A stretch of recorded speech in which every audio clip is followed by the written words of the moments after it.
પશ્ચિમ કચ્છ ભુજ જિલ્લા પોલીસ દ્વારા ગેરકાયદેસર નાણાં ધીરનારની પ્રવૃત્તિ વિરુદ્ધ લોકસભા યોજવામાં આવી હતી। આજે જે ગેરકાયદેસર નાણાં ધીરનાર લોકો છે એની વિરુદ્ધમાં રજૂઆત કરવા માટે એક લોકસંવાદ રાખવામાં આવ્યો હતો। એમાં પૂરા કચ્છ જિલ્લામાંથી મોટી સંખ્યામાં લોકો ઉપસ્થિત રહ્યા। લોકોએ આજે પોતાની રજૂઆત અમારી સામે વ્યક્ત કરી છે કે જે પરેશાની છે એની અરજી અમને આપી છે। અમે એ અરજીની ચકાસણી કરીને પોલીસ સ્ટેશન મારફતે એના પર ચોક્કસ કાર્યવાહી કરાવવાના છીએ।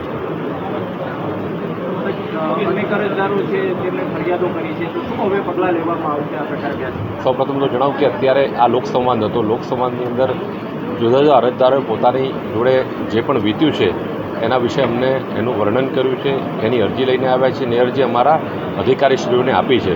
એ અરજીની આજે અમે અમારા અધિકારીઓને સૂચના આપી છે કે એની ચકાસણી કરીને એ અરજી પર પૂરતા એક્શન લે। ઘણા બધા પરિવાર છે તે આવા વ્યાજચક્રમાં ફસાતા હોય છે, શું પોલીસ અપીલ કરી રહી છે લોકોને? હું મીડિયાના માધ્યમથી અપીલ કરવા માગું છું કે જે કોઈ લોકો આ વ્યાજખોરીની ચુંગલમાં ફસાયા હોય એ અમારી જોડે મુક્ત મને આવી જાય। અમે એમના માટે બેઠા છીએ। અમારા અધિકારીશ્રીઓ એમની ફરિયાદને ચોક્કસપણે લઈને એના પર કાયદેસરની કાર્યવાહી કરશે। એટલે હું આ માધ્યમથી અપીલ કરું છું કે જેને પણ કંઈ પણ તકલીફ હોય તો અમારો ફોનથી અમારો પર્સનલી સંપર્ક કરે અને અમે એ બાબતમાં એમને ખાતરી આપીએ છીએ કે તમારી ફરિયાદનું નિરાકરણ અમે કરીશું। ખાસ કરીને બેંકના કર્મચારીઓ પણ હાજર હતા, એમના દ્વારા શું એક માહિતગાર કરવામાં આવ્યા છે લોકોને? રાજ્ય સરકારની, કેન્દ્ર સરકારની જુદી જુદી યોજનાઓ હોય છે લોન બાબતે। એ લોન બાબતે લોકો અવેરનેસ થાય, લોકોમાં જાગૃતિ ફેલાય એ માટે અમે એ બેંકના જુદી જુદી બેંકના પ્રતિનિધિઓને ઉપસ્થિત રાખ્યા છે।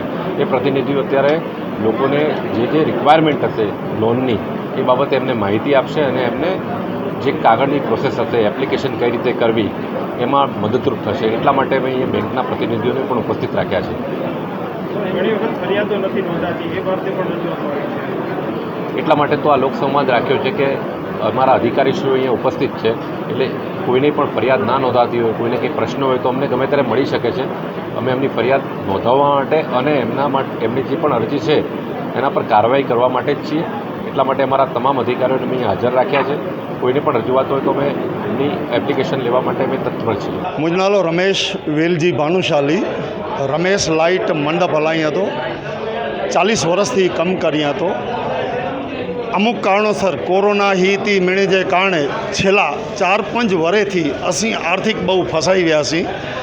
ई जे वटानु पण व्याजे पैसा हुआ ई लोको कोरोना बोरोना किए नता नेरीए धंधा जा हले कि न हले असांखे टाइम ते व्याज खपे तेमें जराक पण व्याज अॻियां पुठियां थियो એટલે તેરે એ પુઠિયા પઈ ને પાંગે જીવી લાય પણ ન દીએ અને સતત ફોલો કરી કમ કરે લાય પણ ન દીધાવા જે કારણે આજથી 4 વર્ષ પહેલાં આઈજી સાહેબ જડે હેડા બોલાયો લોક દરબાર 13 રજૂ થયો છે અને ખરેખર હૃદયથી આભાર મન્યા તો એ અધિકારી જો જે તે સમયે વાઘેલા સાહેબ કોઈ સોવડિયા સાહેબ જેકો પણ વા એની મૂકે ઘચ જ મદદ ક્यों અને આऊं એની જે મદદ જે લીધે मुझे फाइनेंस पार्टी के हूँ समझाई पण सक्यो से कि भाई आऊँ आके पैसा ॾियण लाइ मंगा तो ऐं मूंखे कमु ॾियरायो ऐं कम में जानो पैसा वसूल करदो हुओसीं अने पोइ मूंखे जॾहिं न कमु करण लाइ न ॾींदा हिते मूंखे ई पुलिस अधिकारी कमु थींदा हुआ એટલે હૃદયથી ફરીથી એની આભાર માનતો કે ઘડી ઘડી જેકો ગોઠવ્યો તે સિવાય હેંટાણે આવ્યો હશે ભરતભાઈ બેચરલાલ સોની નખત્રાણા जी विरुद्ध में फरियाद हिन उम्र में मूंखे शोभे नथी पर मूंखे फर्जियात करणी खपई कि असां जो व्यवहार 12 लाख रुपये जो व्याज एनी के दर महीने रेगुलर पुजदो कोरोना वगैरह आया जे कारण मुझो व्याज बंद थयो तो एनी सीधो अॻियां पुठियां व्याज थियो એટલે सीधो मूं ते कोर्ट में केस करी विधो।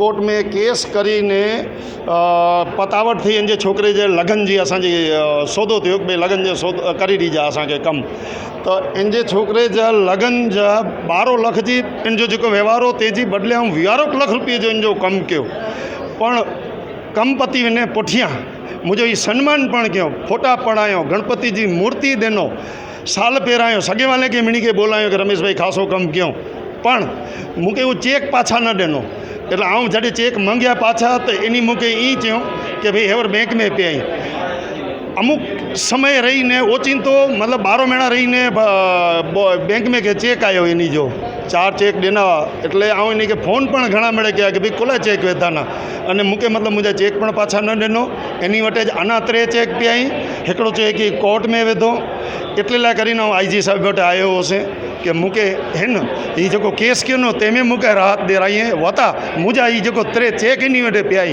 ई मूंखे पाछा ॾियराई। મારું નામ દુઆ મેહુલકુમાર હરેશભાઈ, ગામ માનુકાથી આવ્યો છું। આજે લોકસભા ભુજ ખાતે તાલીમ ભવન ખાતે અમે રજૂઆત માટે આવેલા હતા। ગઈ 2022 ગત વર્ષે 2022 ઇનલેટન વાલ્વ નામની કંપની વંદના અજમલ સોલંકી અને ગાંધીધામના અમર કાંતિલાલ મકવાણા એ બે ઇનલેટન વાલ્વ નામની કંપની ઊભી કરેલી હતી। એમાં મારા દાદીમાં રિટાયરમેન્ટ PW રિટાયરમેન્ટ હતા અને રિટાયરમેન્ટ થઈ અને એ પોતાના જે જીવનની મૂડી હતી એમાં એ લોકોએ એમને વિશ્વાસમાં લઈ અને છેતરપિંડી કરેલી હતી ને એનાથી પહેલા 8-10 મહિના પહેલા માનુકા પોલીસ સ્ટેશને પહેલા ઇન્જી ભાણજીભાઈ માતંગ એમની પણ ફરિયાદ દાખલ થયેલી હતી 1,38,00,000 પણ છતાં કોઈ પણ પોલીસ દ્વારા એવું કાર્ય કરવામાં નથી આવેલું કે આગળ અમને ન્યાય મળે કે આગળ એમની કાર્યકાળ શું છે કેવી રીતના ચાલી રહે છે કોઈ પણ હજી સુધી અમને ધીમી ગતિએ એમની પ્રોસેસ થાય છે કોઈ પણ આગળ કાર્યવાહી થયેલી નથી હજી પણ। કેટલા રૂપિયા હતા અને શું માંગણી કરો? 21 લાખ રૂપિયા અમારા હતા અને એમાંથી 21 લાખ હતા એમાંથી સહાયક થઈને ટોટલ અમારા 33 લાખ રૂપિયા થાય છે અને ગત એનાથી પહેલા ફરિયાદ થયેલી હતી ત્યારે 1,38,00,000 પહેલા ફરિયાદ થયેલી હતી। હવે શું માંગણી છે? હવે અમારી એક જ માંગણી છે કે જે લોકો આજે ફરાર થઈને ફરે છે એના ઉપર કોઈ જાતનો પોલીસ દ્વારા મીઠી નજર રાખવામાં આવેલી છે, શું કારણ છે એમનું અમને એ જાણવું છે બસ। એમને પોલીસ દ્વારા કેમ એટલો ટાઈમ આપવામાં આવે છે કે એમને પોતાના જે ડોક્યુમેન્ટ છે એને છુપાવી શકે છે, સંતાડી શકે છે અને પોતાની જે ઓફિસ છે જે ઇનલેટન વર્ડ નામની કંપની હતી એમાં પણ કોઈ સીલ કરેલી નથી, એવો શું પોલીસ દ્વારા એમના ઉપર મીઠી નજર રાખવામાં આવે છે? આજે લોકસભામાં તમે આવ્યા હતા તો તમારી શું રજૂઆત થઈને એનો શું પ્રત્યુત્તર? હા, અમારી રજૂઆત એક જ હતી કે સાહેબ જે અમારા સાથે જે આવી રીતના છેતરપિંડી થયેલી છે અમને એક જ માંગ છે અમને જલ્દીથી જલ્દી ન્યાય મળે એની જે અમારી જે માંગણી છે એની જલ્દીથી પોલીસ દ્વારા અમને સ્વીકારવાને મારું મકાન ગયું, દુકાન ગયું, ઘણું બધું ગયું, તેમ છતાં હું ન્યાય માટે લડું છું। એમાં મુખ્ય સૂત્રધાર જે છે આશિષ ધારના માલિક નેસ ગંગારામ ઠક્કર, તેમના સગા ભાણેજ એડવોકેટ અમિત સિંહ ઠક્કર, એ બંને જણા થઈને ફ્રોડ કેસ આખો ઉભો કર્યો બી ડિવિઝનમાં।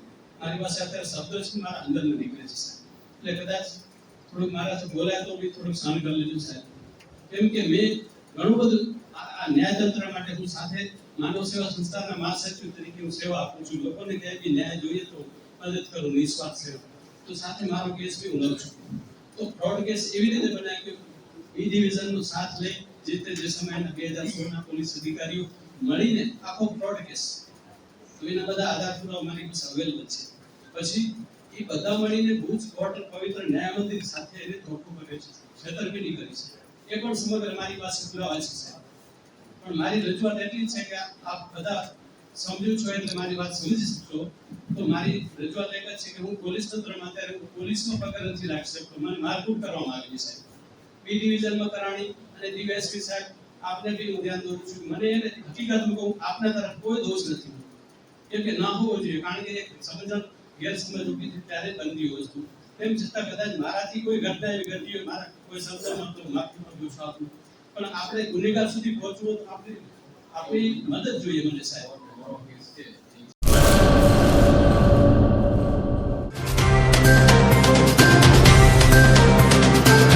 તમારા મનની વાત માં ન્યૂઝ લાઈવ ઉપર સાંજે 5:30 કલાકે લાઈવ દરમિયાન વાત કરવા 97 252 06125 ઉપર કોલ કરવો।